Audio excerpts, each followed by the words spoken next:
நம்முடைய சிந்தைய கர்த்தருடைய வார்த்தைக்கு நேரே திருப்புவோம். பிலிப்பியர் 4ஆம் அதிகாரம் 13ஆம் வசனம்.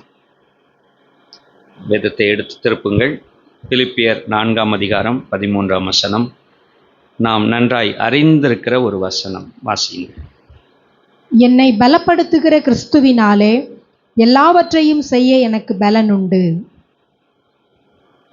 என்னை பலப்படுத்துகிற கிறிஸ்துவினாலே எல்லாவற்றையும் செய்ய எனக்கு பலன் உண்டு.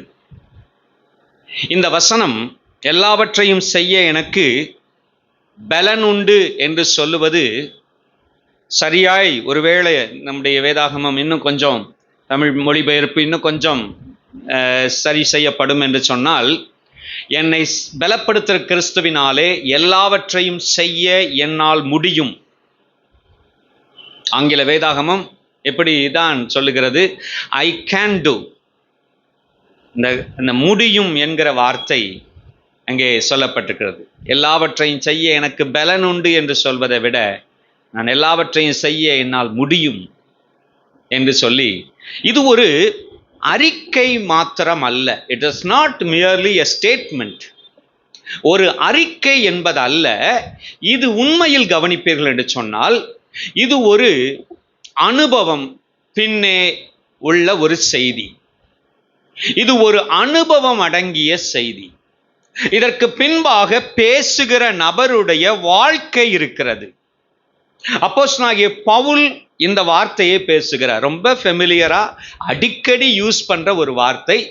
இதில் கர்த்தர் உணர்த்தின சில செய்திகளை, சில கருத்துக்களை நான் உங்களோடு ஆவியானவர் சொல்லுகிற உணர்த்தின பகுதியை முன்வைக்க விரும்புகிறேன். எழுதுகிற அப்போஸ்தலனாகிய பவுல் என்னை பலப்படுத்துகிற கிறிஸ்துவின், இது மாத்திரமல்ல, இன்னும் கொஞ்சம் நிறைய விஷயங்கள் அவர் சொல்லுகிறார். முந்தின 12ஆம் 11ஆம் வசனத்தெல்லாம் கவனிச்சிங்கன்னா, தன்னுடைய வாழ்வில் மனரம்யமாக இருக்க கற்றுக்கொண்ட அந்த விஷயங்களை எல்லாம் அவர் சொல்லுகிறார். வரப்பெற்றாலும் அவர் அப்படிதான் இருப்பார், வரவில்லை என்றாலும் அவர் அப்படிதான் இருப்பார். அந்த இதெல்லாம் அவர் சொல்றார். இந்த பிலிப்பி சபை தான் அவருக்கு கொடுத்தல் விஷயத்துல உடன்பட்டவர்கள் என்று அவர் இந்த இதில் அவங்கள பாராட்டுறாரா அல்லது என்ன செய்கிறாருன்னு நமக்கு விளங்கிக்கிடாத முறையில் அவர் அதை பயன்படுத்தி இருப்பார். கர்த்தருக்கு ஸ்தோத்திரம். இதை தொடர்ந்த நிலைமையில் அவர் சொல்லுகிறார், என்னை ஒரு பலப்படுத்துகிற ஒருவர் இருக்கிறார். அதன் அடிப்படையில் தான் உங்களுடைய கரம் என்னை பலப்படுத்துகிறதினால், பொருளாதாரம் என்னை பலப்படுத்துகிறதினால் பலம் பெற்ற மனுஷனாய் நான் இருக்க மாட்டேன். நான் எப்படி பலனாய் இருக்கிறேன் என்று சொன்னால், என்னை பலப்படுத்துகிற ஒருவர் இருக்கிறார். அல்லேலூயா. அதனாலதான் இப்படி பலனா காட்டிக்கிறேன், அதனாலதான் இப்படி பலனா நிக்கிறேன். கர்த்தருக்கு ஸ்தோத்திரம் உண்டாகட்டும். பவுல் அப்போஸ்தலன் சொல்றாரு, என்னை பலப்படுத்துகிற ஒருவர் இருக்கிறார். இந்த பலன் இனம் புரியாத, மனிதருக்கு புரியாத ஒரு பலன். அந்த சப்ளை, கர்த்தருக்கு ஸ்தோத்திரம் உண்டாகட்டும். I am a strong person. நான் ஒரு ஸ்ட்ராங்கான ஆள், ஆகவே நான் இப்படி பலனாய் நடந்து கொள்கிறேன் அப்படி சொல்லல பவுல். நாம் பலவானா பலவீனனா அதை பத்தி பேச்சு கிடையாது. என்னை பலப்படுத்துகிற ஒருவர் இருக்கிறார். அவர் கிறிஸ்து என்கிற வல்லமையின் இருப்பிடமானவர். The power house, power produce பண்ற இடம். அவரிலிருந்து தான் அத்தனை வல்லமைகளும் கடந்து வருகிறது. அவர் என்னை பலப்படுத்துகிறவராய் இருக்கிறார் என்று சொல்லுகிறார். அல்லேலூயா. யோவான் சுவிசேஷம் 15ஆம் அதிகாரம் 5ஆம் வசனம் ஒரு வாசித்தீங்கன்னா, இந்த வசனத்தின்படி ஆண்டவர் சொல்லுகிறார், நீ எப்பொழுது பலனாய் இருக்க முடியும், எப்பொழுது வல்லமை உன்னில் ஃப்ளோ ஆகி புரண்டு ஓடிக்கொண்டிருக்கிறதா இருக்க முடியும். வாசியுங்களேன். 15ஆம் அதிகாரம் 5ஆம் வசனம். நானே திராட்சை செடி, நீங்கள் கொடிகள். ஒருவன் என்னிலும் நான் அவனிலும் நிலைத்திருந்தால் அவன் மிகுந்த கனிகளை கொடுப்பான். ஒருவன் என்னில் நான் அவனில் நிலைத்திருந்தால், if we are connected, நாங்கள் இணைந்திருந்தால் அவன் மிகுந்த கனிகளை கொடுப்பான். ஆண்டவர் தொடர்ந்து பேசும்போது சொல்றாரு, என்னால் அன்றி உங்களால் ஒன்றும் செய்யக்கூடாது. என்னால் அன்றி உங்களால் ஒன்றும் செய்யக்கூடாது. செடியோடு இணைக்கப்பட்டிருக்கிற கொடி, செடியோடு இணைக்கப்பட்டிருக்கிற கொடி. பர்த்டே பார்ட்டிக்காக ரொம்ப டாப் கிளாஸாக பிளான் பண்ணி பயங்கர சீரியல் செட்டு எல்லாம் பண்ணி நல்ல அழகான விளக்குகள், கலர் கலர் விளக்குகள், வித்தியாசமாக எரிகிற விளக்கு எல்லாம் செட் பண்ணிட்டு சுவிட்ச் போட்டு பார்த்தா ஒன்றுமே செய்ய மாட்டேங்குது. அப்படியே இருக்குது. இவர் தேடி தேடி பார்த்தாரு, முடியலை. எலக்ட்ரிஷியனை கூப்பிட்டு காட்டி விட்டு பார்த்தா ஒரு இடத்துல கட்டாயிருக்கு, பவர் லைன் கட்டாயிருக்கு. பவரை கனெக்ட் பண்ணி விட்டா என்ன செய்யும்? அழகான வெளிச்சம் வரும், அழகான ஒளி வரும். நிறைய வாழ்க்கை புஷ்ஷாகி போய் கிடக்கு. கிறிஸ்துவோடு உள்ள அந்த இணைப்பை சரி செய்து பாருங்கள். கிறிஸ்துவோடு எந்தெந்த விதத்திலெல்லாம் இணைப்பு சரி செய்யப்பட வேண்டுமோ அதையெல்லாம் கவனிங்க, அதெல்லாம் கவனம் எடுங்க. அந்த இணைப்புக்காக என்ன செய்ய வேண்டுமோ ரொம்ப முக்கியம். இன்னைக்கு நாம இணைப்பை கவனிப்பதில்லை, அதற்கு பதிலா அதுக்கு தேவையில்லாத சுற்றிய மற்ற எல்லா விஷயத்தையும் கவனிக்கிறோம். இன்னைக்கு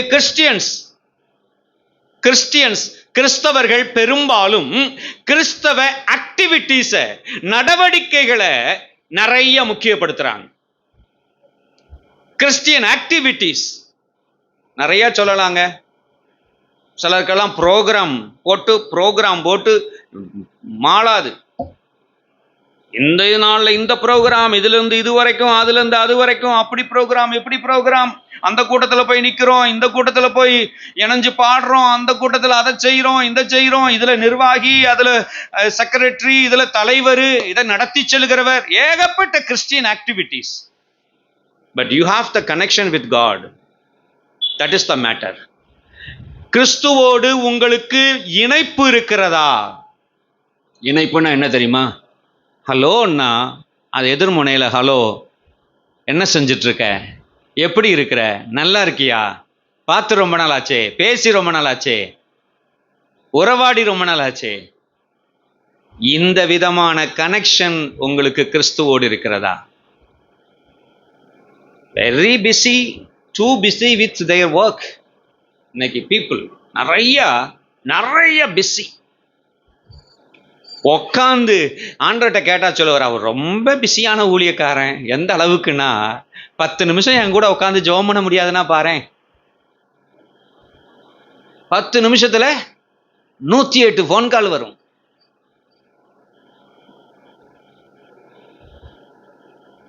பத்து நிமிஷத்துல பிஸியான ஊழியக்காரன். இந்த பிஸி உன்னை நரகத்துக்கு கொண்டு போயிடும். நல்லா புரிஞ்சுக்கோங்க. ஜெபிக்க 10 நிமிஷம் கூட எடுக்க முடியாத வாழ்க்கையில் இருக்கிற பிஸினஸ் நரகத்துக்கு கொண்டு போயிடும். எந்த சங்கடமுமே இல்லை எனக்கு இதை சொல்றதுல. ஆமா, கிறிஸ்துவோடு இன்னைக்கு நிறைய பேர் they lost their personal relationship with God. They are so busy with ministry. ஊழியத்துல பயங்கர பிஸி. என்னை கேட்கிற அன்பான தேவனுடைய பிள்ளைகளே, உங்களுடைய வாழ்க்கையிலும் நீங்க எவ்வளவு கர்த்தருக்கு செய்றீங்கன்றதை விட கர்த்தரோடு எவ்வளவு நேரம் கூட இருக்கீங்கன்னு பாருங்க. அவர் உங்களை பற்றி என்ன சொல்றாருன்னு கேளுங்க. நம்ம சைட்ல நிறைய தெரிஞ்சு வச்சிருப்போம்.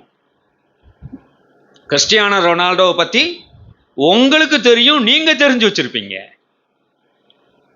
ரிலேஷன்ஷிப்னா அவருக்கு உங்களை தெரியுதான்னு தெரியணும். ஆமா, அவருக்கு உங்களை தெரியுதான்னு தெரியணும். என்னை கேட்கிற தேவனுடைய பிள்ளைகளே, இயேசுவை நிறைய நம்ம தெரிஞ்சு வச்சிருக்கோம் பத்தாது, அவருக்கு உங்களை தெரியணும்னா அவரோட உட்கார்ந்துருக்கணும். மரியாள் தன்னை விட்டு எடுபடாத நல்ல பங்கை தெரிந்து கொண்டாள். யாருக்கு சொன்னார் தெரியுமா? இயேசுவுக்காக சமையல் கட்டில் நின்று வேலை செஞ்ச மார்த்தாளை பார்த்து சொல்றார். அல்லேலூயா. இயேசுவுக்காக தான் அந்த அம்மா நின்னாங்க. ஆனா நின்ன இடம் சமையல் கட்டு, நின்ன இடம் வேற இடம், நேரம் செலவழிப்பது வேற காரியத்துக்காக. ஆனால் பாராட்டி சொல்லப்பட்ட மரியாளோ அவருடைய பாதத்தில் உட்கார்ந்து அவருடைய வசனத்தை கேட்டுக்கொண்டிருந்தார். அல்லேலூயா. இன்னைக்கு நீங்க பீயிங் வித் கிரைஸ்ட் வேற, டூயிங் சம்திங் ஃபார் கிரைஸ்ட் வேறங்க. இயேசுவோடு இருப்பது வேற, இயேசுவுக்காக எதையாகிலும் செய்வது என்பது வேற. அது செகண்டரி, அது இரண்டாவது செய்ய வேண்டிய விஷயம். முதலில் அவரோடு உள்ள ஐக்கியம் சரியா இருக்கிறதா? அவரோட ஐக்கியம் சரியா இருக்குன்னா அவர் சொல்றத கேட்பீங்கன்னா நிறைய குணாதிசயத்துல சேஞ்சஸ் வரும். நிறைய குணாதிசயத்துல சேஞ்சஸ் வரும். மாற்றங்கள் தன்னால வரும். வீண் பேச்சு தன்னால போகும். பெருமை பேச்சு தன்னால போயிரும். தாழ்மை வந்துரும். ஆவிக்குரிய தாழ்மை தான் உங்களுடைய ஆவிக்குரிய வளர்ச்சிக்கு சிறந்த அடையாளம். நான் லாஸ்ட் கிளாஸ்ல பேசும்போது இதை குறிப்பிட்டு சொன்னேன். அந்த ஊழியர்களிடத்துல நல்லா புரிஞ்சுக்கோங்க. the best sign of your spiritual maturity is humbleness, humility. தாழ்மை தான். எந்த மனுஷனுடைய பேச்சுல நீங்க 10 நிமிஷம் கவனிச்சீங்கன்னா தெரியும், தாழ்மை மேலோங்கி இருக்கா, பெருமை மேட்டிமை மேலோங்கி இருக்கா. எந்த மனுஷனுடைய வாழ்க்கையில தாழ்மை விளங்குதோ அதுதான் அடையாளம். ஆண்டவரே சொல்லும்போது சொன்னார், என்னிடத்துல கற்றுக்கொள்ளுங்க, என்னிடத்துல வாருங்க, நான் சாந்தமும் அவரே மனத்தாழ்மையா இருக்கிறேன்னு இந்த பூமியில மனத்தாழ்மையை தான் அடையாளப்படுத்தி என்கிட்ட கற்றுக்கங்கன்னு சொல்லியிருக்காரு. அல்லேலூயா. ஆமா, அவர் இயல்பாவே தலை வணங்க மாட்டார். அவர் நிறைய தெரிஞ்சவர், நிறைய படிச்சவர். அவங்க குடும்பமே நிறைய செல்வந்தர்கள். அவங்க பணிஞ்சு போக மாட்டாங்க. நீர் என்ன பெரிய இவரு, வானத்தையும் பூமியையும் உடைய சொந்தக்காரர், அவருடைய ஏகசுதன், அவர் இந்த பூமிக்கு வந்திருந்துட்டு அவர் சொல்றாரு, நான் சாந்தமும் மனத்தாழ்மையுமா இருக்கிறேன். பின்ன எவரு அவரை விட பெருசாகி ஒருத்தர் நான் பெருமையா இருக்கிறது சரிதான், மேட்டிமையா இருக்கிறது சரிதான்னு சொல்ல முடியும்? சொல்லுங்களேன், நீங்க எனக்கு சொல்லுங்களேன் பார்க்கலாம். உங்களுடைய மேட்டிமை சிந்தை சாத்தானுடைய சரக்கு. உங்களை கொண்டு போய் சேர்க்க வேண்டிய இடத்துல கொண்டு போய். மேட்டிமையை மட்டும் விடாதீங்க. எந்த வழியிலையும் அதை மட்டும் அலோவ் பண்ணாதீங்க. தாழ்மை, நான் மனத்தாழ்மையா இருக்கிறேன். எப்போ இந்த தாழ்மை உண்டாகும், எப்போ இந்த ஆவியின் கனிகள் உங்களுடைய வாழ்வில் வெளிப்படும்? கிறிஸ்துவோடு இணைக்கப்பட்ட வாழ்க்கையில் இருக்கும்போது. ஆண்டவர் சொன்னார், என்னால் அன்றி உங்களால் ஒன்றும் செய்யக்கூடாது. அந்த கனெக்ஷன், இந்த இணைப்பு. நான் ஒரு 4 நாளைக்கு முன்னால் எங்கள் வீட்டுக்கு வந்தீங்கன்னா தெரியும், நான் சொல்றதுடைய உறுதியை நீங்கள் பார்த்துக்கலாம். வீட்டு வாசல்ல முன்னால ஒரு சின்ன ஒரு பசலை கொடி வச்சிருக்கேன். அதுக்கு டெய்லி தண்ணி ஊற்றிடுவேன். இந்த எக்ஸ்ட்ரா இருந்த கொடிகளை எல்லாம் கட் பண்ணி விட்டேன், அந்த இடத்துல போட்டுட்டேன் எடுக்காம. இந்த தரையில கொடியோட இணைஞ்சிருக்கிற செடி இன்னும் பச்சையா தான் இருக்கு. அது காஞ்சி சருகாயிடுச்சு. கொடியில இணைஞ்சிருக்கிறதுக்கும் கட்டாகி விழுந்ததுக்கும் இதான் வித்தியாசம். கிறிஸ்துவோடு இணைப்பா இருந்தால் உங்கள் ஆவிக்குரிய வாழ்க்கையை ஒருவரும் ஒன்றும் செஞ்சிட முடியாது. ஆனா ஒரு நாள் தானே ஜெபிக்கல, 2 நாள் தானே ஜெபிக்கல. சிலரெல்லாம் பைபிள் எடுத்தே ரொம்ப நாள் ஆச்சு. எப்படித்தான் உங்க ஜீவியம், ஆவிக்குரிய வாழ்க்கை கிறிஸ்துவோடு காயாம இருக்குமோ தெரியல. அவர்கிட்ட பேசல, அங்கிருந்து கேட்கலன்னா என்ன கனெக்ஷன்? எனக்கு அது புரியல. எல்லாம் நல்லா தான் பாஸ்டர் இருக்கும், நீங்க பாட்டுக்கு போட்டு இது பண்ணிட்டு இருக்காதீங்க, எல்லாம் சரியா தான் போயிட்டு இருக்கு, குட் கோயிங்கா தான் இருக்குது அப்படின்னா ரைட்டு, நல்லதுதான். ஜெபமே பண்ணாம, ஒரு தனி ஜெபம் இல்லாம, அவர் என்ன பேசுறான்னு கேட்கறத பைபிள் வாசிக்காம 6 மாசத்துக்கு ஒரு தடவை 3 மாசத்துக்கு ஒரு தடவை ஜெபம் பண்ணி எப்படி நீங்க அவரோடு இணைஞ்சு தளன்னு பசுமையா ஆவிக்குரிய புஷ்டியில இருப்பீங்கன்னு எப்படி நம்ப முடியும்? எப்படி ஒத்துக்கிறது? கிளாரா சொல்லு. வசனத்தை வாசிக்கும் போது அதுல இருந்து கர்த்தர் பேசுறார். அல்லேலூயா. ஆமா, எவ்வளவு பேசுறாருன்றீங்க, எவ்வளவு பேசுறார். ஒரு நாள் காலையில, நீர் எனக்கு துணையா இருப்பதினாலும் செட்டை நிழலிலே களி கூறுகிறேன் அப்படி ஒரு வசனம் முழிச்ச உடனே அவருக்கு மறுநாள்ல தான் அந்த டிவோஷன்ல இருக்கும், காலையில டிவோஷன்ல வரும். வசனம் எப்படி பேசுது, நீங்க இதுகிட்ட போய் பாருங்களேன். போய் பாருங்களேன். யோசபாத்தை பற்றி ஒரு காரியத்தை வாசித்துட்டு இருந்தேன். அந்த அப்புறம் 1 ராஜாக்கள் 22, அப்புறம் 2 ராஜாக்கள் 1, அந்த இதில் உள்ள பேசேஜ். எனக்கு அது நிறைய பேசினார் ஆண்டவர். ஒரு சின்ன சிம்பிள் விஷயம்தான். அமசியா கூட டைப் வச்சிருக்கிறாரு. டைப் வச்சிருக்கிறதுனால அமசியா இவர் தர்ஷீசுடைய கப்பல்களை செஞ்சு ஓப்பீரில் போய் தங்கம் எடுத்து வரணும், வாங்கிட்டு வரணும்னு கப்பல் செஞ்சுட்டாராம். இது செஞ்சு கப்பலை விட்டா கப்பல் உடஞ்சிருது, சரியா போக மாட்டேங்குது, உடஞ்சி போச்சு. உடனே அமசியா சொல்றாராம், ஏன் வேலையாட்களை நான் உங்க கூட அனுப்புறேன், இவங்களையும் கூட சேர்த்து அனுப்பிவிடும் அப்படின்னு சொன்னாராம் அமசியா, இஸ்ரவேலின் ராஜா. அதுக்கு யோசபாத் சொல்றாரு, நோ. இந்த வசனம் ரொம்ப அழகா, அவ்வளவுதான், நோன்னு சொல்லிட்டாரு. அடுத்த வசனம் வாழ்க்கை முடிஞ்சிச்சு. யோசபாத் மரித்து பிதாக்களோட அடக்கம் பண்ணப்பட்டான் அப்படின்னு இருக்கு. ஆவியானவர் என்ன அழகா, இதே யோசபாத்து தான் வாழ்க்கையில் நல்ல பரிசுத்த வாழ்க்கை வாழ்ந்துட்டு இருக்கும் போது தப்பான ஒரு ஆளோட ஐக்கியம் பண்ணியிருக்கிறார். நான் இவன் குறிப்பில் இல்லாததை போய்கிட்டு இருக்கேன், ஆவியானவர் நடத்தி கொண்டு போறார், நான் போய்கிட்டு இருக்கேன். நான் குறிப்பில் இருக்கிறது வேற, ஆசாவை பற்றி பேசணும், கர்த்தரோடு இருக்கிறத பற்றி. ஆனால் அதை விட்டுட்டு நான் இங்கே போய்கிட்டு இருக்கேன். இது கர்த்தர் நடத்துறாரு, இது போவோம். ஆகாப் என்கிற மோசமான ராஜா, கர்த்தர் சொல்லியிருக்கிறாரு ஆகாப் மேல தண்டனை தான் சொல்லியிருக்கிறார். யெசபேல் ஆகாப் சேர்ந்து இஸ்ரவேலை நிறைய பாதகம் பண்ணிட்டாங்க, கர்த்தருக்கு வேதனையை உண்டாக்கிட்டாங்க. அதனால அவங்க மேல எதிரான தீர்க்க தரிசனம் இருக்கு, எப்படி அழிவார்கள் அப்படின்னு தீர்க்க தரிசனம் இருக்கு. அப்படிப்பட்ட நபரோட யோசபாத் என்கிற சரியான பக்தியுள்ள யூதாவின் ராஜா ஐக்கியப்படுறார். அதெல்லாம் நல்லா இல்ல. ஐக்கியப்பட்டு தப்பெல்லாம் செஞ்சு நிறைய வாங்குபட்டு வேஷம் மாறி யுத்தத்துல இருந்து, அதெல்லாம் உங்களுக்கு தெரியும்ல. திடீர்னு இவர் தான் ராஜ வேஷத்துல கட்டி போயிருப்பாராம். ஆகாப் என்ன செஞ்சிருப்பாராம், சாதாரண உடையில போயிருப்பாராம். சண்டை நேரத்துல இவர் தான் ராஜா வேஷத்துல இருக்கிறதுனால இவரை சூழ்ந்து வெல்வீரர்கள் சுத்தவும், ஐயோ அம்மா நான் இஸ்ரவேலின் ராஜா கிடையாதுன்னு ஒரு கத்தி இது பண்ணி தப்பிச்சு ஒரு வழி அசிங்கப்பட்டு அப்படிலாம் தப்பிச்சு வந்ததுக்கு அப்புறம் ஒரு பாடத்தை படிச்சுக்கிட்டார். இனி தப்பான அசோசியேஷன்ல தவறான நபர்களோட எந்த காரியத்துக்கும் கை கொடுக்க கூடாது. அல்லேலூயா. அவ்வளவுதான் எனக்கு ஆவியானவர் அந்த இடத்துல போதிச்சது. ஒருவேளை இன்னும் லெசன் கூடுமான்னு தெரில. ஏன் ஆண்டவரே ஒப்பீரின் தங்கம் வாங்குறதுக்கு கப்பல், தர்ஷீஷன் கப்பலை ரெடி பண்ணியிருக்கிறாரு, கப்பல் உடஞ்சிருச்சு. உடஞ்ச உடனே அமசியா சொல்றான், நீங்க ஏன் கூட ஏன் ஆட்களை கூட்டிட்டு போவும், சேர்ந்து போட்டும் அப்படின்னு சொன்ன உடனே யோசபாத் நோன்னு சொல்லிட்டாரு. சொன்ன உடனே அதோட முடிஞ்சிச்சு. நோன்னு சொன்ன உடனே முடிஞ்சிருச்சு. அவர் வாழ்க்கையிலே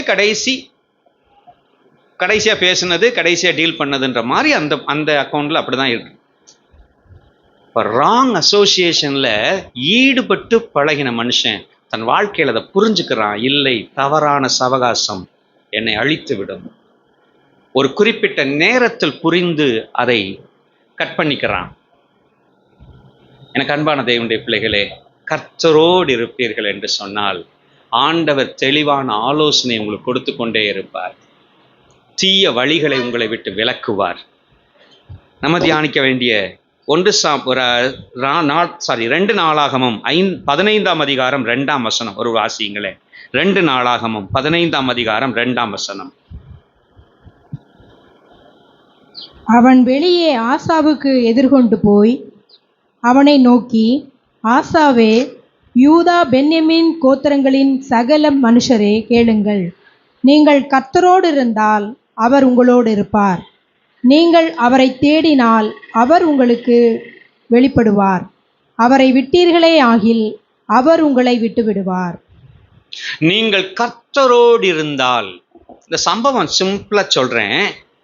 எத்தியோப்பியாவிலிருந்து ஒரு பெருங்கூட்டம், அதாவது சேனை, பெரிய சேனை, நம்பர் சொல்லியிருக்கு, 10 லட்சம் சேனையோடு வர்றான் ஒரு ராஜா.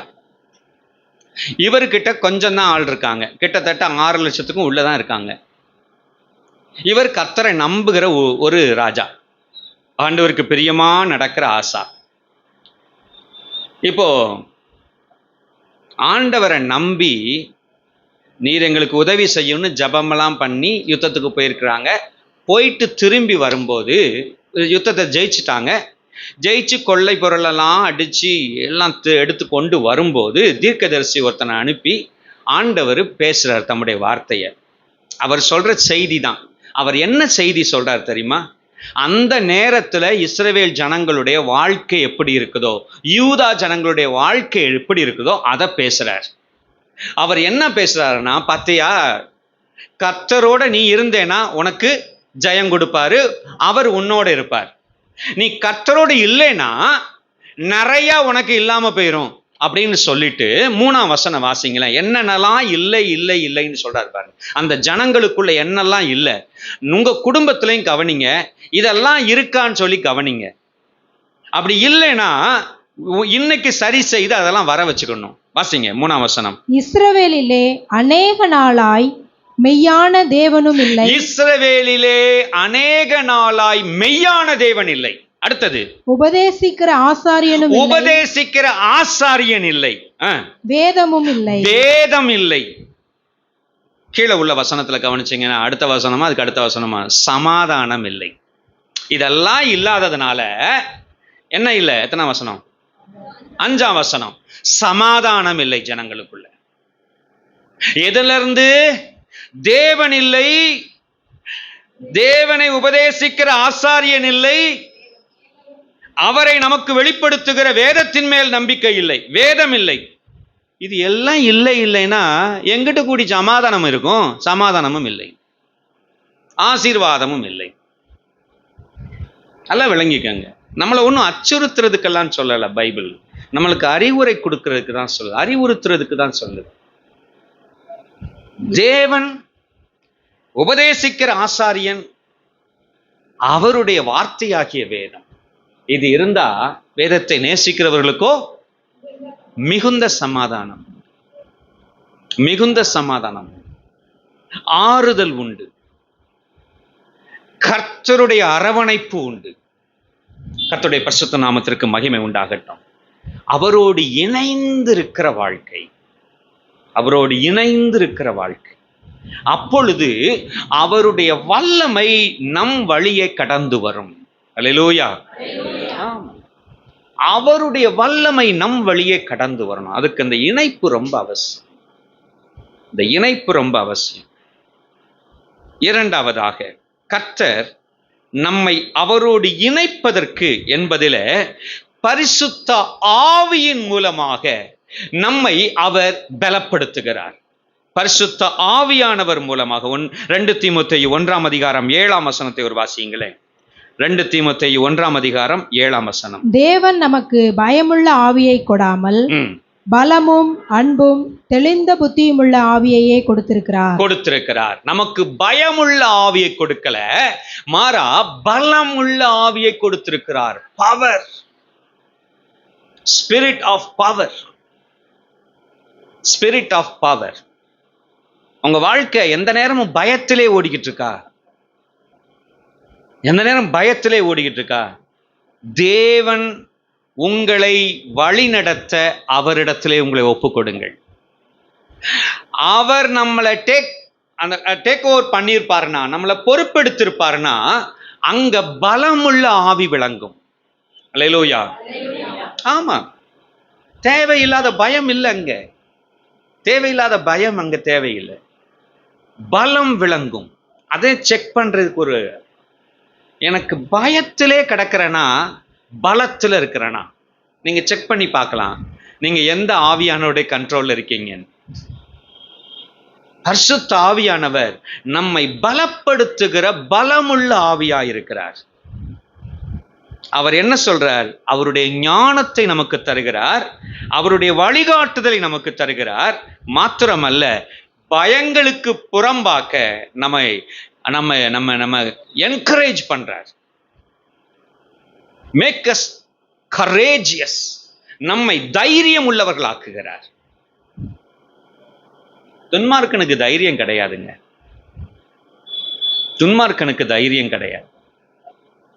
நீங்க கவனிங்களேன், ஒரு ஹெல்மெட் போட்டுட்டு வர்றவனே ரோட்ல எவ்வளவு தைரியமா போறான் போலீஸ்காரரை பார்த்துட்டு. அதே இது இவர் என்னதான் ட்ரிபிள்ஸ் வச்சு என்னதான் வளைச்சு என்னதான் ஓட்டிக்கிட்டு இருந்தாலும் திடீர்னு பொந்துக்குள்ள ஓடுறாங்க. ஏன்டா நல்லா தானே வந்துக்கிட்டு இருந்தான், திடீர்னு ஓடுறான்னா இங்க இருந்து பாலத்திலிருந்தே அங்க எட்டி பார்த்து போலீஸ்காரன் நிக்காரான். ஒரு ஹெல்மெட்டை தலையில மாட்டிட்டா நீ பாட்டுக்கு யார் நின்னாலும் தைரியமா போலாம். நான் சொல்றது உங்களுக்கு புரியுதா? யார் பயப்படுறான்னு? யார் பயப்பட வேண்டிய? தப்பு செய்கிறவன் தான் பயப்பட வேணும். பரிசுத்த ஆவியானவர் நடத்துகிற ஒரு பரிசுத்த ஆவியானவர் வழிகாட்டுதலுக்குள் இருக்கிற மனுஷனாய் நீங்க இருப்பீங்கன்னா தைரியமா வாழ்க்கை நடத்தலாம், தைரியமாய் வாழ்க்கை நடத்தலாம். இல்ல பயந்து பயந்து பயந்து பயந்து அடுத்த ஸ்டெப் வைக்கலாமா வைக்க வேண்டாமா, இருப்பனா இருக்க மாட்டேனா, நம்பலாமா நம்ப கூடாதா, பயந்து பயந்து தேவையா இந்த வாழ்க்கை? உங்களை நடத்துகிற பரிசுத்த ஆவியானவர். வேதம் சொல்லுகிறது, ஆண்டவர் சொல்லும்போது தன்னுடைய சீஷர்களுக்கு சொன்னார், நான் போனேன்னா தேற்றரவாளனாகிய பரிசுத்த ஆவியானவர் உங்களுக்கு அனுப்புவேன், தேற்றரவாளனாகிய பரிசுத்த ஆவியானவர் உங்களுக்கு அனுப்புவேன். அவர் சகல சத்தியத்தை உங்களுக்கு போதிப்பார். அல்லேலூயா. ஆமா, எல்லாம் வெளியரங்கமாய் விளங்கினவர்களாய் வாழ்க்கை நடத்துவோம். தைரியமான ஒரு வாழ்க்கை, தைரியமான வாழ்க்கை. கர்த்தருக்கு ஸ்தோத்திரம் உண்டாகட்டும். எபேசியர் 6ஆம் அதிகாரத்தில் கூடுதலாக இந்த தைரியப்படுத்துகிற ஆவியானவர் இன்னும் பரலோக ஆயுதங்களை நமக்கு கொடுக்கிறார். எதற்கு? சாத்தானுடைய வல்லமைகளை, நம்ம பயமுறுத்துகிற அதைரியப்படுத்துகிற சாத்தானுடைய வல்லமைகளை முறித்து போட ஆயுதங்களை கொடுக்கிறார். 6ஆம் அதிகாரம் 10ஆம் 11ஆம் வசனம் வாசியுங்களேன்.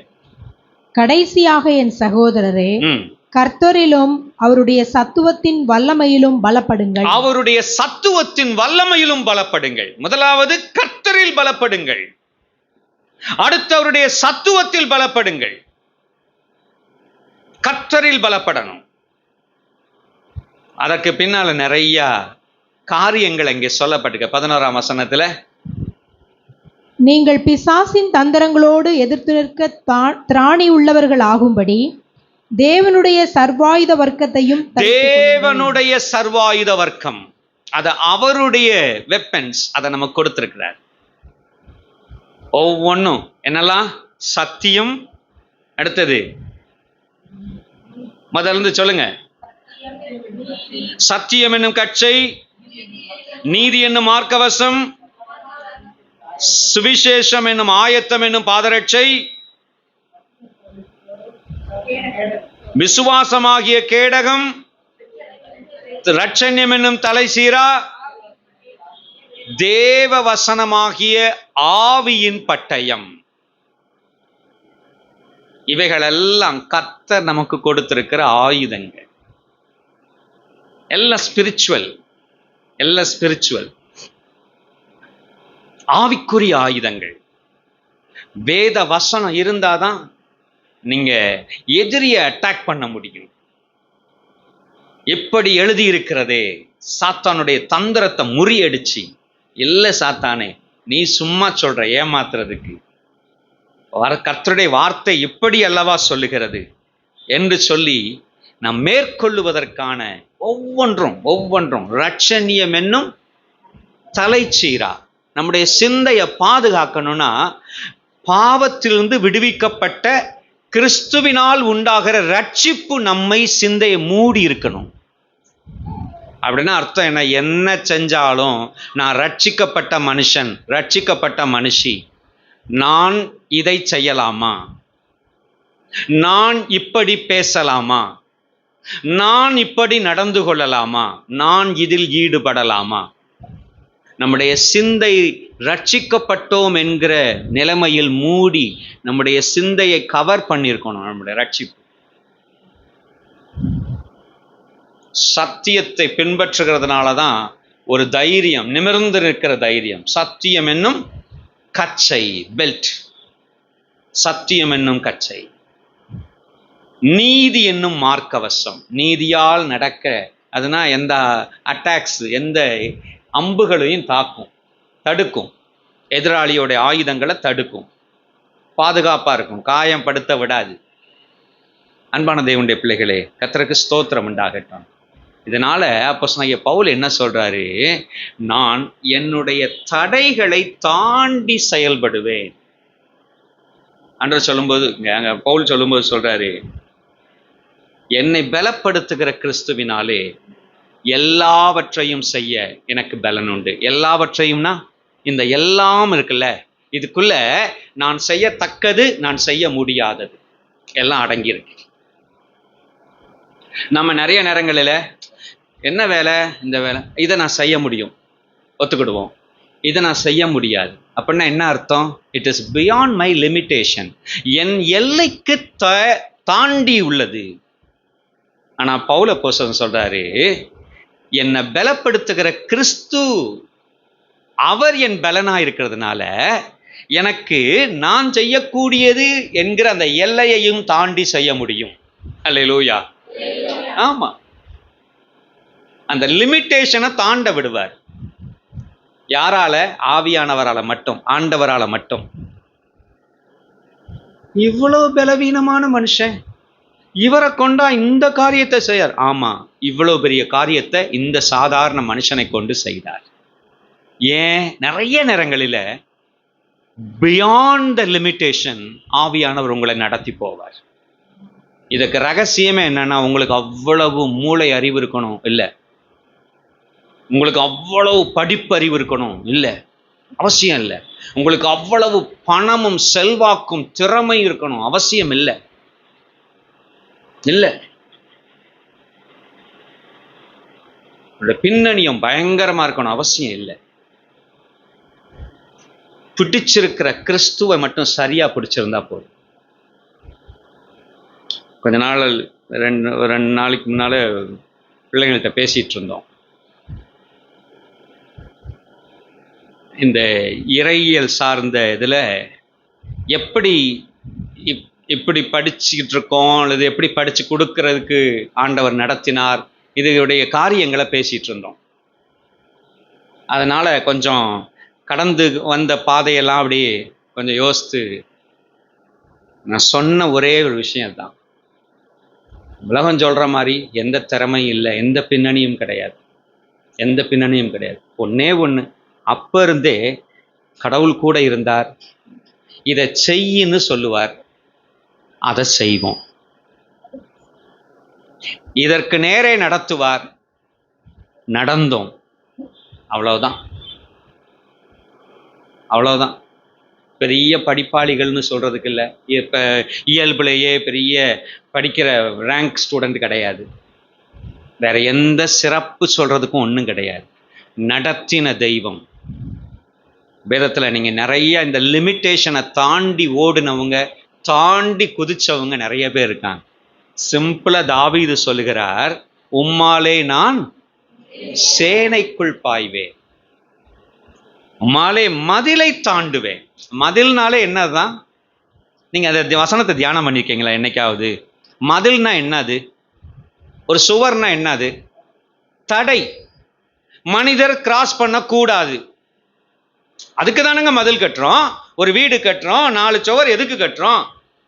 வீட்டுக்கு வந்து ஒரு பக்கத்து வீட்டுக்காரங்க சைக்கிளை பார்க் பண்ணிடக்கூடாது, வண்டியை பார்க் பண்ணி ஏற்றி வச்சுட்டு போயிடக்கூடாது. மதில் இல்லைன்னா நம்ம இங்கே குடியிருந்துக்கிட்டு, மதில் இல்லாத வீட்டில் குடியிருக்கிறாங்க.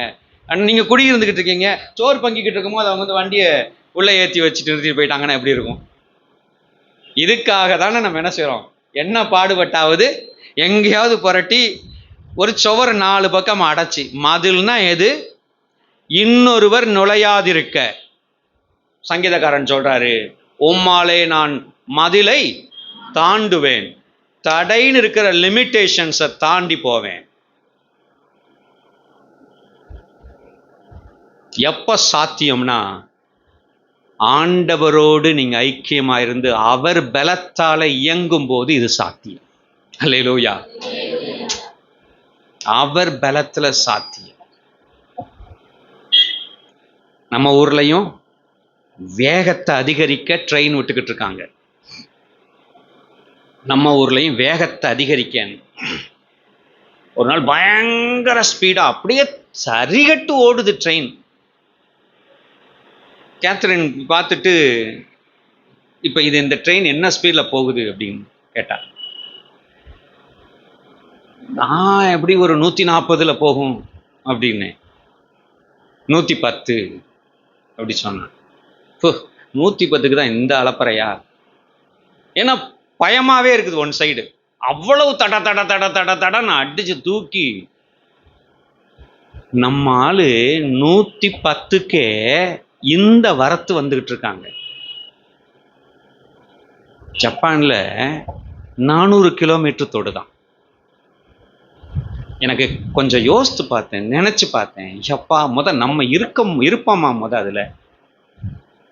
ஏன்னா 110க்கு இது ஓவர் ஸ்பீடா இருக்கே, போற போக்கு சரியா இல்லை அப்படி இருந்துச்சு. ஒருவேளை நல்லா வந்தே பாரத் மாதிரி அதுக்குரிய என்ஜின், அதுக்குரிய அந்த சஸ்பென்ஷன், இதெல்லாம் இந்த இது கட்டமைப்பு இருந்துச்சுன்னா அதுல தெரியாம இருக்கலாம். ஒருவேளை இந்த சாதாரண எக்ஸ்பிரஸை போட்டு இந்த ஸ்பீடு ஓட்டுனா, இப்ப என்ன விஷயம், அவன் ஓட்டுற அந்த ஸ்பீடை நீங்க இதே ட்ராக்லையும் இந்த மெத்தட்லையும் ஓட்டுனா சரிப்படாது. அதோடைய ஃபார்முலாவே வேற, அதோடைய மெத்தடே வேற. அவன் சொல்ற டெக்னாலஜி சம்பந்தம் இல்லாதது இருக்கு. ட்ராக்கிலே ஓடாதுன்றான் அவன். இப்படி ட்ராக் போட்டு அது மேலே ஓட்டி சக்கரம் வச்சு அந்த ட்ராக்கிலே ஓடாது.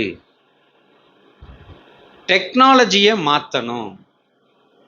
அது பூரா காந்த அந்த மின்சாரத்தை பாய்ச்சி காந்த அமைப்புல ஒன்று ஒட்டாது இருக்கு பார்த்தீங்களா, அந்த டெக்னாலஜியை யூஸ் பண்ணி மேலேயே மிதக்கும். அந்த ட்ரெயின் மேலேயே மிதக்கிற மாதிரி அந்த டெக்னாலஜியை நீங்கள் போய் வாசித்து பார்த்துக்கோங்க. நான் பழைய ஆள், எனக்கு அவ்வளோலாம் புரியலை. வேற டெக்னாலஜி. நம்ம ஒரு ட்ராக்கு போட்டு அது மேலே ஓட்டி விடுற இந்த இதில் இவ்வளோ ஸ்பீடு, இதுக்கு மேலே போனால் ரொம்ப டேஞ்சரும் இதுவுமா பிரச்சனையுமா தான் இருக்கும். நான் எதுக்கு இதை சொல்ல வர்றேன்னு சொன்னால், உங்களால் உங்கள் பலத்தால் எதெல்லாம் சாதிக்க முடியாதுன்னு நினச்சி இனிமேல் இது கிராஸ் பண்ண முடியாது எதெல்லாம் எழுதி வச்சுருப்பீங்கல்ல, அதையெல்லாம் ஆவியானவரால் ரொம்ப சாதாரணமாக கடந்து போக வைக்க முடியும். எப்போ அது வேற டெக்னாலஜி. உங்க பலத்தை பயன்படுத்தி பண்ணினதுல அது முடியாது, உங்க ஞானத்தை செயல்படுத்தி பார்க்கும்போது முடியாது. ஆனால் ஆவியானவருடைய பலத்தில், என்னை பலப்படுத்துகிற கிறிஸ்துவின் பலத்தில் நான் பலன் எடுப்பேன்னு சொன்னா அது சாதாரணமா கடந்து போக பண்ணப்படும். அல்லேலூயா. நம்மால முடியாத விஷயம். இன்னைக்கு ஒரு சின்ன தீர்மானத்தை எடுங்க. எத்தனை பேருக்கு எவ்வளவு கால தடைகள் சந்தித்து கொண்டிருக்கிறீங்கன்னு ஆராதனை நேரத்தில் உங்களுக்கு கேட்கப்பட்டது. நான் சொல்றேன், எவ்வளவு வருஷத்து தடையா இருந்தாலும் சரி, அந்த தடைகள் மேல நிறைய காலம் ஆயிட்டதுனால நிறைய தூசி, நிறைய ஒட்டடை படிஞ்சு ரொம்ப காலமான தடை, இதை தாண்டவே முடியாது என்று எழுதி வச்சிருந்தாலும் சரி, அப்போஸ்தலனாகிய பவுல் சொல்ற என்னை பலப்படுத்துகிற கிறிஸ்துவினாலே என்று சொல்லுகிற சத்தியத்தை பற்றி கொள்ளுங்கள். உங்களாலும் அந்த தடையை, நீண்ட காலம் தோற்கடிக்கப்பட்ட அந்த இடத்துல உங்களாலும் அந்த தடையை மேற்கொண்டு கடந்து போக முடியும். அல்லேலூயா. என்னை பலப்படுத்துகிற கிறிஸ்துவினாலே.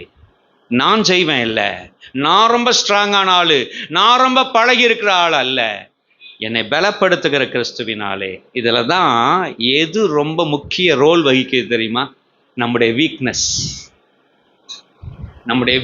அப்போஸ்தலனாகிய பவுல் ரொம்ப வீக்கான ஆள், மனுஷ பார்வையில் ரொம்ப சாதாரண ஆள், சுகவீனமும் பலவீனமுமான ஆள். ஆனா ஒண்ணு நிச்சயம், அவர் திட்டம் பண்றதெல்லாம் பலவீனமான மனுஷனா பலனுள்ள மனுஷனா பிரச்சனை இல்லை, அவர் திட்டத்துக்கு ஒப்பு கொடுத்த மனுஷன், அவ்வளவுதான். ஓம் பலவீனம் ஒன்றும் செய்யாது, என் திட்டம் அதை விட பெரிதானது, அவ்வளவுதான். உன் பலவீனம் உன் மட்டுக்கும் உன் காரியத்தை தடுக்கும், ஆனா என் வேலையை தடுக்க முடியாது. நான் திட்டம் பண்ணினதை தடுக்க முடியாது. அதான் ஆண்டவர் அங்கே நமக்கு உணர்த்தி சொல்லுகிற காரியம். கர்த்தருக்கு ஸ்தோத்திரம் உண்டாகிறது. அதுக்கு தேவைப்படுகிறதெல்லாம் நம்முடைய விசுவாசம். God works through your faith. கடைசியா நான் இதை சொல்லி முடிக்கிறேன். God works through your faith. உங்கள் விசுவாசத்தின் மூலமாய் கர்த்தர் செயல்படுகிறார். எபிரேயர் 11ஆம் அதிகாரம் 6ஆம் வசனம் வாசியுங்களேன். எபிரேயர் 11ஆம் அதிகாரம் 6ஆம் வசனம். விசுவாசம் இல்லாமல் தேவனுக்கு பிரியமாயிருப்பது கூடாத காரியம். ஏனென்றால் தேவனிடத்தில் சேருகிறவன் அவர் உண்டென்றும் அவர் தம்மை தேடுகிறவர்களுக்கு பலன் அளிக்கிறவர் என்றும். தேடுகிறவர்களுக்கு பலன் அளிக்கிறவர். மத்தேயு சுவிசேஷம் 17ஆம் அதிகாரம் 20ஆம் வசனத்தில் ஆண்டவர் சொல்லும்போது சொல்றாரு, வாசிங்க. மத்தேயு 17:20. அதற்கு இயேசு, உங்கள் அவ்விசுவாசத்தினாலே தான், கடுகு விதையளவு விசுவாசம் உங்களுக்கு இருந்தால் நீங்கள் இந்த மலையை பார்த்து இவ்விடம் விட்டு அப்புறம் போ என்று சொல்ல அது அப்புறம் போம். உங்களால் கூடாத காரியம் ஒன்றுமிராது என்று மெய்யாகவே உங்களுக்கு சொல்லுகிறேன். ஆண்டவர் சொல்றாரு, விசுவாசம் உங்களுக்கு இருந்தா உங்களால் கூடாத காரியம் ஒன்றுமிராது. நான் சொல்ற அந்த விசுவாசம் சின்ன அளவில் இருந்தாலும் போதும். நான் சொல்லுகிற அந்த விசுவாசம் எது? கர்த்தரையும் அவருடைய வல்லமையையும் சார்ந்து கொள்ளுகிற விசுவாசம். கர்த்தரையும் அவருடைய வல்லமையையும் சார்ந்து கொள்ளுகிற விசுவாசம். இன்னைக்கு நமக்கு அவர் வல்லமையுள்ள தெய்வம் பவர் ஹவுஸ். அங்கிருந்து பவரை கொண்டு வரணும், நமக்கு கொண்டு வரணும்னா அந்த பவரை கடத்துகிற அந்த வல்லமை கடத்தி எது? நமக்குள் இருக்கிற விசுவாசம். நமக்குள் இருக்கிற விசுவாசம். உங்கள் விசுவாசத்தினால் ஆண்டவர்கிட்ட சொல்லுங்க, ஆண்டவரே என் விசுவாசம் வர்த்திக்கும்படி செய்யும். அந்த வல்லமையுள்ளவராகிய அந்த ஸ்டோர் ஹவுஸ், த பவர் ஹவுஸா இருக்கிற உங்களை கூட வச்சுக்கிட்டே நான் வல்லமை இழந்த மனுஷியாய் திரிகிறேன். ஆண்டவரே, நான் செய்கிறது நியாயம் அல்ல, நான் செய்கிறது சரியல்ல. உங்க வல்லமையை என் மூலமாய் செயல்படுத்த நான் விசுவாசிக்க துவங்கட்டும். நான் இந்த விசுவாசத்தை எப்படி செயல்படுத்துறதுன்றதை நான் உங்ககிட்ட விட்டுறேன். உங்களுக்கு கர்த்தர் உணர்த்துவார்னா, இந்த செய்தியை கேட்கும்போது என்ன ஒரு குறிப்பிட்ட விஷயத்தை உங்க விசுவாசத்தை அப்ளை பண்ணி நீங்க ஜெயிக்கணும்னு கர்த்தர் ஆவியானவர் உணர்த்துறாரோ அதை அப்படியே கேட்டு செஞ்சு பாருங்க. அப்படியே செஞ்சு பாருங்க. வெறும் பிரசங்கம், வெறுமனே ஒரு தியரியா மட்டும் போயிட வேண்டாம். அது அப்படியே நீங்க பிராக்டிக்கலா எக்ஸ்பெரிமெண்ட் பண்ணி பாருங்க. அதை செயல் வடிவப்படுத்தி பாருங்க. ஆண்டவர் சொன்னார்ல, நான் சொன்ன வார்த்தை கிடையாது, ஆண்டவர் சொல்லியிருக்க வார்த்தை. கடுகு விதை அளவு விசுவாசம் உங்களுக்கு இருந்தா உங்களால் செய்ய இயலாத காரியம் ஒன்றுமிராது. இல்லை, செய்ய இயலாததுன்றது ஒன்று இராது. Apply the faith on Jesus the power house.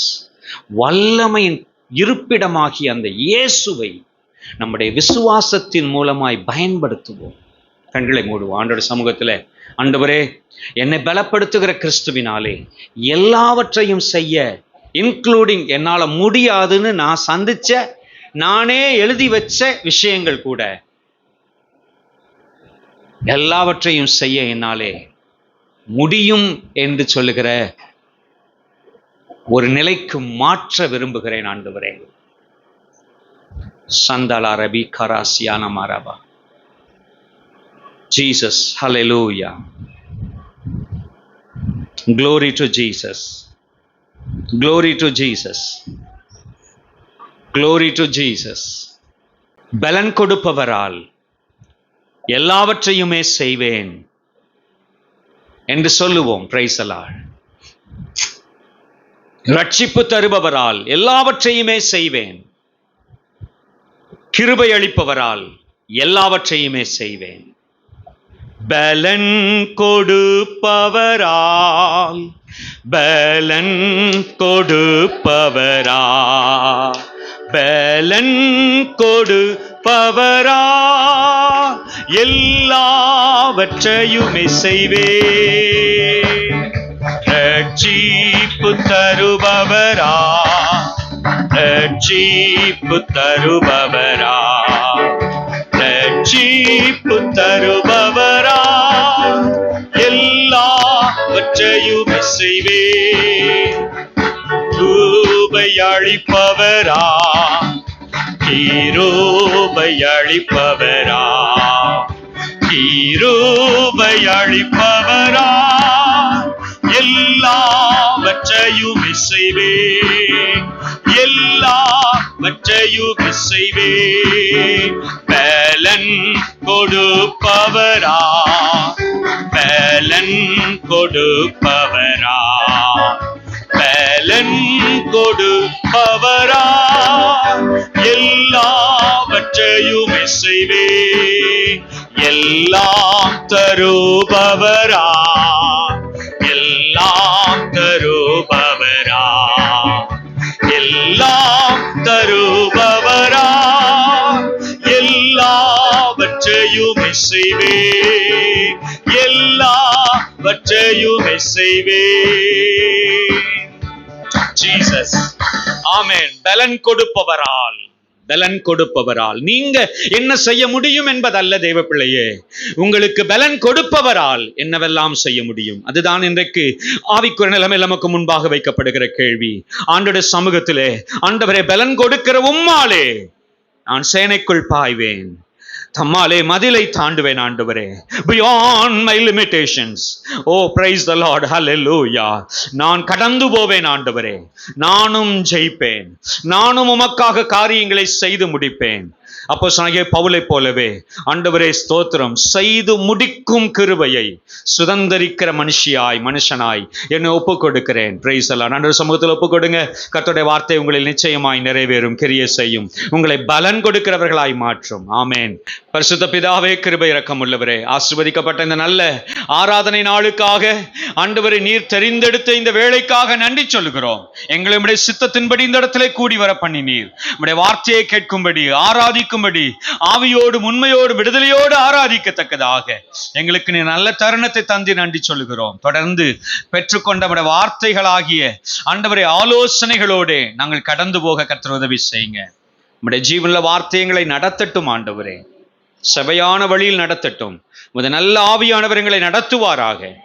தொடர்ந்து உம்முடைய கரத்தில் ஒப்புக் கொடுக்கிறோம். புறப்பட்டு போய் ஆண்டவரே ஸ்தோத்திரம், சகல ஜாதிகளுக்கும் ஆண்டவரே ஸ்தோத்திரங்கள் சாட்சிகளாயிருந்து அநேகரை சீஷராக்க பலப்படுத்தி எங்களை ஆளுகை செய்து நடத்தும். ஆசீர்வதியும். உம்முடைய ஆசீர்வாதத்தோட உம்முடைய ஜனத்தை அனுப்பும். இயேசுவின் நாமத்தில் ஜெபிக்கிறோம் எங்கள் பிதாவே. என் ஆத்துமாவே கர்த்தரை ஸ்தோத்தரி, முழு உள்ளமே பரிசுநாமத்தை ஸ்தோத்தரி. என் ஆத்துமாவே கர்த்தரை ஸ்தோத்தரி, கர்த்தர் செய்த சகல உபகாரங்களை மறவாதே. ஆமென். நம்முடைய கர்த்தராகிய இயேசு கிறிஸ்துவின் கிருபையும், பிதாவாகிய தேவனுடைய அன்பும், பரிசுத்தாவினுடைய ஐக்கியமும், சமாதானமும், காவலும் என்றும் என்றும் சதா காலங்களிலும் நம் அனைவரோடும் கூட இருப்பதாக. Alleluia, alleluia. Praise the Lord. ஸ்தோத்திரம், ஸ்தோத்திரம். God bless you.